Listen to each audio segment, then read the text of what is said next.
안녕하세요. 네, 앤드류입니다.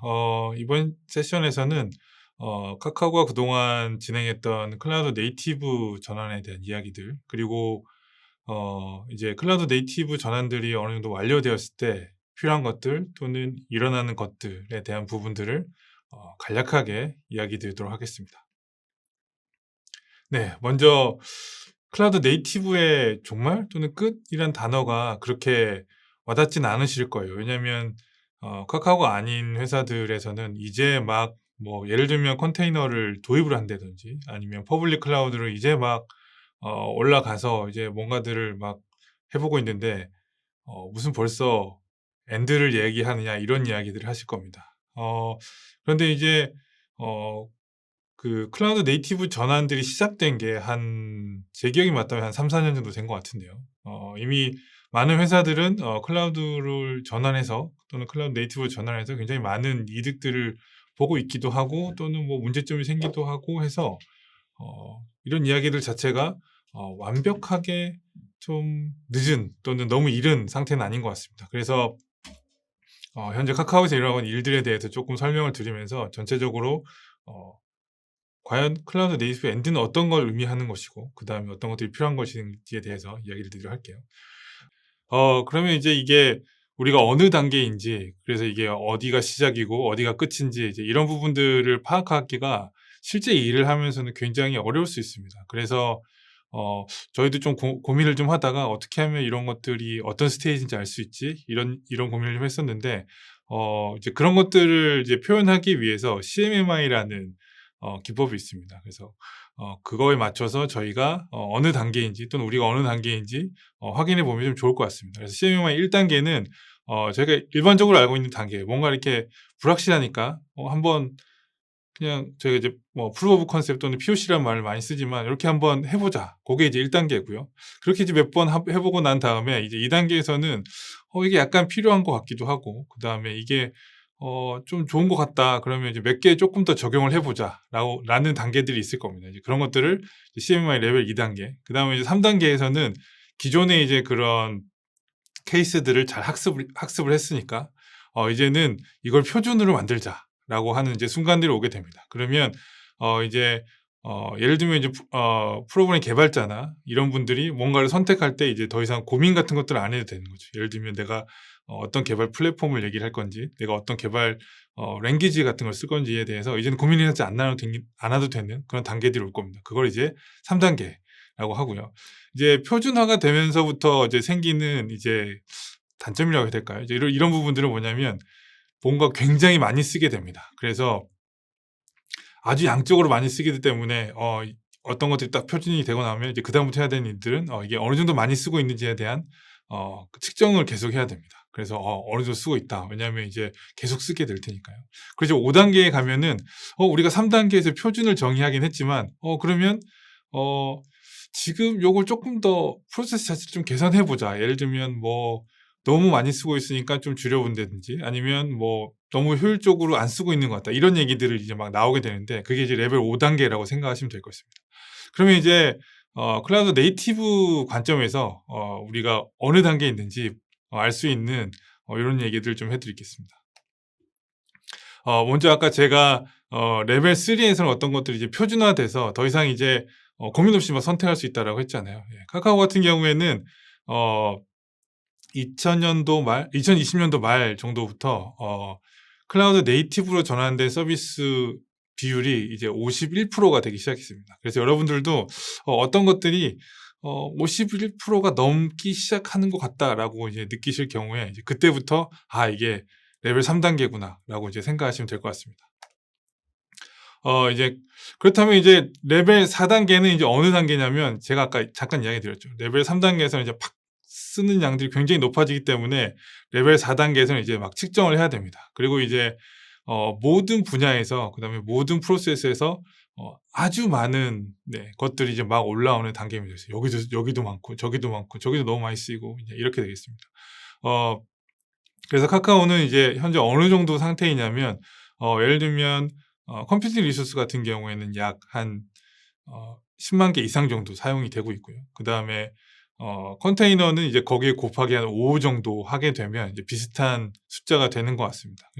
아주 많은 숫자들이 돌아가고 있죠. 그래서 저희가 이제 내부적으로 항상 이제 고민하는 부분들은 '아 이게 정말로 많이 쓰고 있는데 이게 효율적으로 쓰고 있는 건가?' 그래서 이 효율을 알아보기 위해서는 항상 측정을 먼저 해야 되거든요. 그래서 저희가 내부적으로 어 블랙펄이라는 제품을 하나 만들었습니다. 그래서 이 제품은 지금 그 슬라이드에 보이시는 것처럼 각 클러스터의 어 아 단위 노드들을 보는 게 아니라 각 클러스터의 CPU, 메모리, 네트워크 사용량들을 보고 저희가 이제 임의로 설정한 어떤 유효량들이 있는데 그 기준에 있어서 이제 유효로 판단이 되면 어 이제 프로세스가 시작이 됩니다. 그래서 그 사용자한테 노티를 주고요.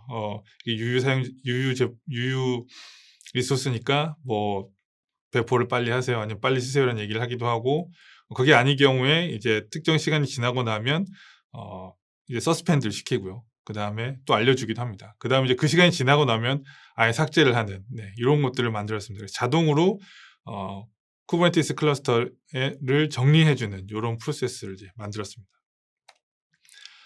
이제 그리고 이제 아까 제가 잠깐 이야기 드렸지만 그렇게 이제 측정을 하고 난 다음부터는 이제 프로세스의 효율화를 생각하게 되는데요.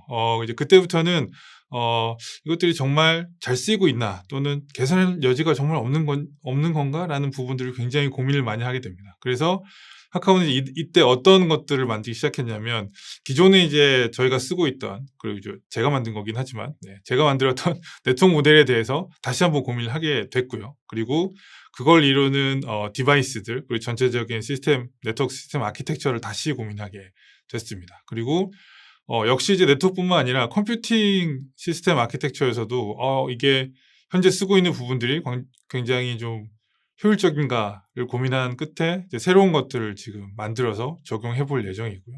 그리고 이제 5 단계에서 정말 중요한 내용 중에 하나는 기존에 몇 년 전까지만 해도 카카오에서 이제 오픈 소스를 굉장히 잘 활용해서 하는 회사 중에 한 회사였는데 과연 이제 오픈 소스를 가지고 이 카카오를 이루는 데이터 시스템들을 또는 데이터 플랫폼을 구성하는 게 맞나 는 부분들에 대해서 굉장히 고민을 많이 하게 돼서 새로운 데이터 시스템들을 이제 만들게 됐습니다. 근데 이제 이런 것들을 왜 했을까요?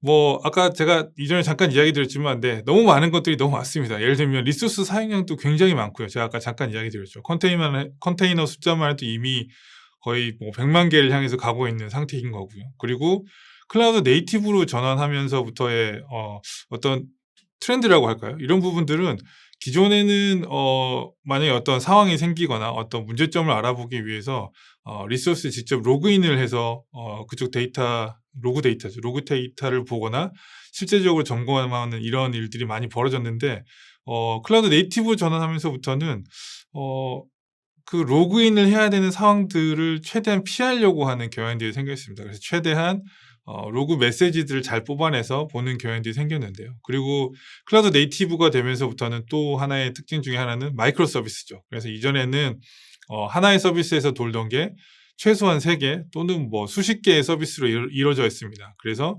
사용자가 외부의 클라이언트죠. 외부의 클라이언트가 보내는 어떤 요청을 이제 그 트래킹해 나가려면 예전에는 그냥 한 서버에 들어가서 그냥 보면 됐었는데 이제는 각 서비스별로 트랜잭션 아이디를 가지고 쭉 훑어야 되는 상황들이 됐고요. 그리고 각 서비스들은 또 쿠버네티스 용어로 이제 멀티팟이라고 하는데 또 굉장히 많은 수의 어떤 리소스들도 구성이 되어 있습니다. 그래서 기본적으로 생산하는 데이터량 자체가 굉장히 많아졌거든요. 그래서 이 데이터를 좀 어떻게 좀 해야 된다라는 생각들을 할 수밖에 없었고요. 그리고 또 하나는 마이크로 서비스화 되면서 이제 굉장히 많은 이벤트들이 각 서비스에서 이제 발생하게 됩니다. 하나의 서비스는 어떤 경우에는 이제 멀티 쿠버네티스 클러스터로 구성이 되고 그 클러스터 안에서 구성되는 또 하나의 뭐 디플로이먼트나 서비스들은 굉장히 많은 숫자의 그 매핑으로 이루어져 있습니다. 그러다 보니 어떤 상황들이 발생했을 때 아까 데이터 트래킹이랑 거의 비슷하긴 하지만 특정 이제 컨디션들이 변했을 때 발생되는 것들을 이제 이벤트라고 많이 하는데 그 이벤트들도 너무 많아져서 이런 것들을 도대체 어떻게 처리해야 효율적으로 개발할 수 있을까라는 부분들을 고민할 수밖에 없고요. 그리고 이제 마이크로 서비스화 되면서부터 굉장히 많은 서비스, 조금조금하게도 굉장히 크긴 하지만 굉장히 많은 서비스들이 또 하나의 서비스를 구성하는 그런 이제 디펜던시들이 막 생기게 됩니다. 그러면 기존에 있는 어떤 프로세스, 툴들 가지고 이런 것들을 트래킹하기는 굉장히 어렵거든요. 그래서 요것들을 개선하기 위해서 제품들을 또 만들게 됐습니다. 그래서 아까도 잠깐 이야기 드렸지만 예전에는 하나의 쿠버네티스 클러스터에서 뭐 한두 개의 서비스를 하는 것들이 이제 트렌드였는데, 이제는 멀티 클러스터에서 또는 멀티 서비스를 하는 경우들이 굉장히 많아졌습니다. 그래서 그런 것들을 한 번에 모니터링 할 수 있는 시스템 또는 제품들이 필요했고요. 그래서 지금 이제 왼쪽 하단에 보시면 이제 굉장히 많은 서비스들이 이렇게 연결된 게 보이실 겁니다. 그래서 이런 것들을 저희가 또 내부적으로 만들었습니다. 그래서 사용자들이 한 개가 아니라 다수의 쿠버네티스 클러스터를 만들고 운영할 때 좀 편리하게 쓸 수 있도록 했고요.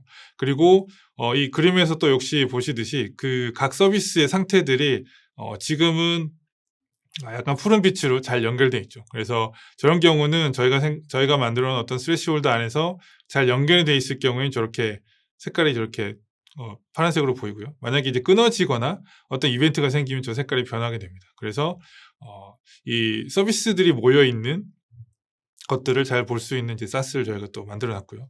그리고 얼마 전까지만 해도 이제 쿠버네티스를 만들고 거기서 서비스를 운영하는 형태까지만 저희가 툴 또는 이제 제품을 제공했는데, 이제는 쿠버네티스화된 그리고 또는 컨테이너화된 서비스들 이제 배치할 수 있는 툴을 필요하겠다, 이런 것들이 필요하겠다라고 생각이 들어서 이런 것들을 또 만들었습니다. 그래서 그 프로덕션 서비스를 하다 보면 물론 이제 개발만 하는 경우도 있겠지만, 개발이 끝나고 뭐 알파 단계, 이것도 회사마다 다를 수 있을 것 같습니다. 알파 단계, 베타 단계, 그다음 실서비스 배포, 뭐 이런 것들이 이루어지는데, 그 단계별로 이제 개발자가 계속 배치 관련된 어떤 프로세스나 프로그램을 세팅하기가 이렇게 쉽지 않거든요.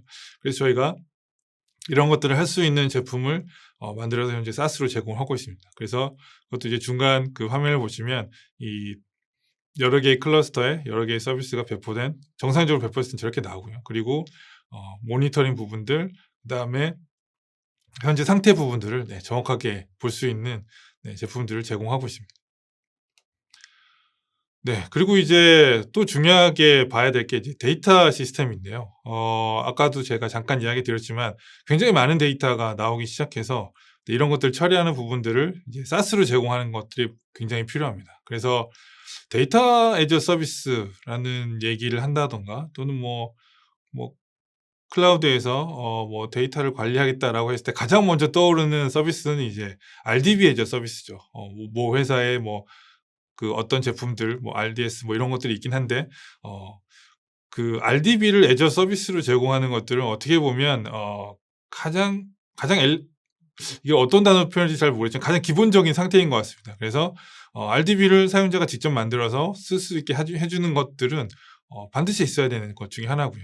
그다음에 이제 서비스를 만들고 계속 이제 하다 보면은 이제 다른 종류의 데이터 시스템들이 필요합니다. 그래서 이제 많이 사용되는 그 제품 중에 하나가 이제 키 밸류를 저장할 수 있는 DB 시스템. 그리고 이제는 마이크로 서비스화 되면서 거기서 생기는 일들을 이제 시간 순서에 따라서 쫙 저장하는 이런 데이터 시스템들이 필요한데요. 그래서 타임 시리즈 데이터베이스도 필요합니다. 그래서 이런 부분들도 애저 서비스로 제공이 돼야 되고요.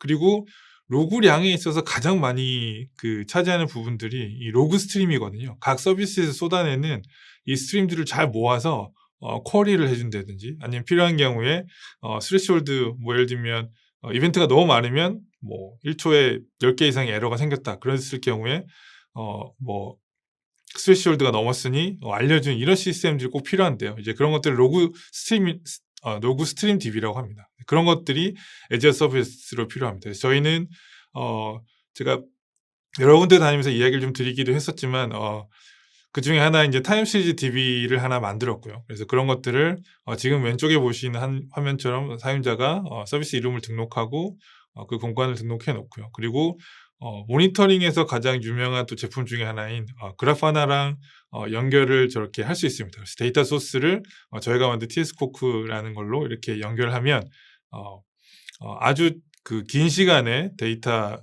타임 시리즈 데이터 내용들을 장애 없이 저장하고 관리할 수 있습니다. 그리고 이제 요걸 접근하게 된 게 이제 시중에 이 타임 시리즈 DB를 잘 관리할 수 있는 제품들이 잘 없습니다. 오픈 소스가 좀 있긴 한데 너무 복잡도가 높거나 아니면 어떤 경우에는 HA 같은 경우에는 따로 비용을 내야 되는 그 일들이 생겨서 그런 부분 때문에 좀 고민을 하다가 저희가 내부적으로 이제 기존에 가지고 있던 어떤 기술을 조금 더 활용을 해서 이런 타임 시리즈 데이터베이스를 만들어서 사용을 하고 있습니다. 그래서 개발자들이 조금 더 개발에 더 집중할 수 있는 상태로 만들었습니다.